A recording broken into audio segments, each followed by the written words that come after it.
আসসালামু আলাইকুম। Dhaka agro farm থেকে আপনাদেরকে জানাই আন্তরিক শুভেচ্ছা অভিনন্দন। দীর্ঘদিন আমরা ভিডিও করে আসছি, কিন্তু আমাদের ভিডিওটা মাঝে একটু অফ ছিল, কারণ অনেক ব্যস্ততার মাধ্যমে লোকজন একটু সংকটের কারণে ভিডিওটা বানাতে পারিনি। যাই হোক, আমার এক ভাই সে আসছে খুলনা থেকে, এই জন্য নাম হচ্ছে আপনার আবির। ও কলেজে পড়ে, তো চিন্তা করলাম যে আবির কটা ভিডিও করে। ক্যামেরাম্যান আবির খুব ভালো, সেই জন্য আমরা যাক কথা না বলে আমরা আমাদের খামারে চলে যাই।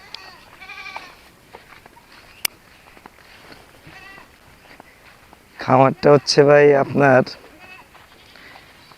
প্রায় 1 মাসের একটু বেশি, 1 মাস 2 দিন ধরে আমি খামারটা চালু করছি। এখানে অনেক আম দেখাইছিলাম, যে এই ভিডিওতে আপনাদের আম দেখাইছিলাম। আমগুলো আপনার খাইছেন, হ্যাঁ।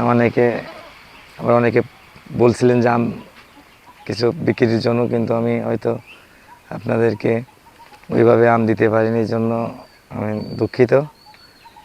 সামনের বছর ইনশাল্লাহ আপনাদেরকে চেষ্টা করবো আম দেওয়ার জন্য। তা যাই হোক ভাই, অবশেষে এই 2টা ছাগল কিনলাম। ছাগলগুলো খুব ভালো। ছাগল হচ্ছে আপনার ক্রস, খুব সুন্দর, ভালো বড় জাতের। এর মা খুব বড়, এই জন্য 2টা ছাগল কিনে আনলাম হাট থেকে। আর অলরেডি একাই কবুতরের ঘর বানাইছি, কারণ কবুতরের ঘর একটা বানাতে হবে, কারণ হঠাৎ করে কবুতর ঢাকা থেকে আনছিলাম। ঢাকা থেকে কবুতর আনার পরে আপনার আমার কিনে আনি নাই, হয়তো ভাবলেন কি যে নাকি, কিন্তু কবুতর দিছে আমার এক ভাই ইকবাল আর মিলন। ওরা খুব ভালো ভালো মনের মানুষ। ওদের জন্য দোয়া করবেন, ওদের যেন বেশি বেশি করে কবুতর হয়, আর আমাকে যেন আবার কবুতর দিতে পারে। হ্যাঁ, খুব ভালো। যাই হোক, অনেক কিছু দেখালাম। আমাদের মেন যে টপিক সেটা আপনাদেরকে দেখাতে হবে, কারণ 1 মাস আগে বাচ্চাটা কতটুকু ছিল আর এখন কত বড় হয়েছে।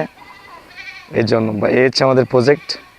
এটা মাছের প্রজেক্ট। এখানে হরিণা মাছ, বিভিন্ন জাতের মাছ ছাড়া হয়েছে। আস্তে আস্তে পানি হয়েছে, হাল চাষ করা হয়েছে। হাল চাষের ভিডিওটা আপনারা আমি করছি, ইনশাল্লাহ ওটাও ছাড়বো। এখন মেন হচ্ছে আমাদের এই হাঁসগুলার কি অবস্থা। দরজাটা খুললাম, খোলার পরে এই যে হাঁস, বিসমিল্লাহির রহমানির রহিম। হাঁসগুলো অনেক বড় হয়ে গেছে আলহামদুলিল্লাহ। আপনারা দোয়া করবেন। 1 মাস 3 দিন 3-4 দিন।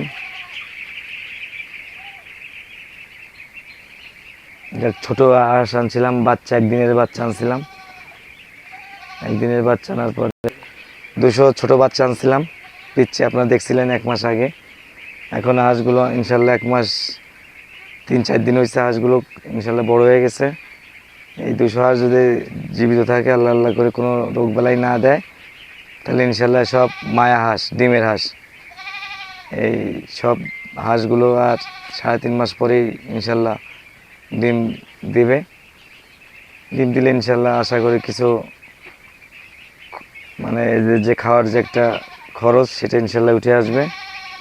আরও কিছু বাচ্চা আমরা আনবো 1 সপ্তাহের ভিতর। ওইটা আনবো হচ্ছে আপনার বেটা হাঁস, অর্থাৎ পুরুষ হাঁস আনবো। ওইটা আনবো 300, ওটা মাংসের জন্য। অনেকে চায় মাংসের জন্য, এই জন্য ওইটা ইনশাল্লাহ।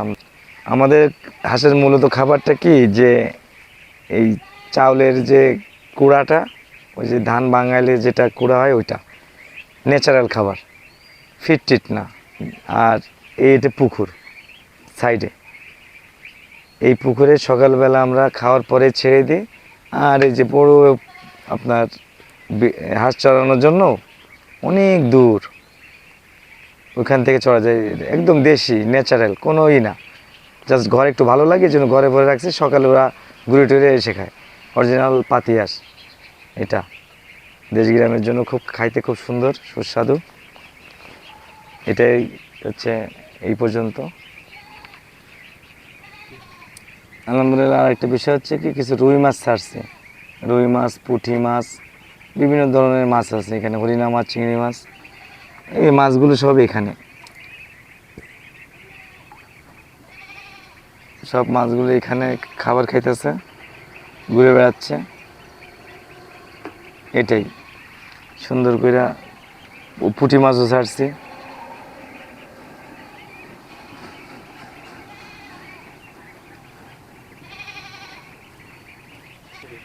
আসসালামু আলাইকুম। সবাই দোয়া করবেন আমি যেন এই খামারটা নিয়ে যেন সামনে এগিয়ে যেতে পারি। সবাই দোয়া করবেন। আল্লাহ হাফেজ।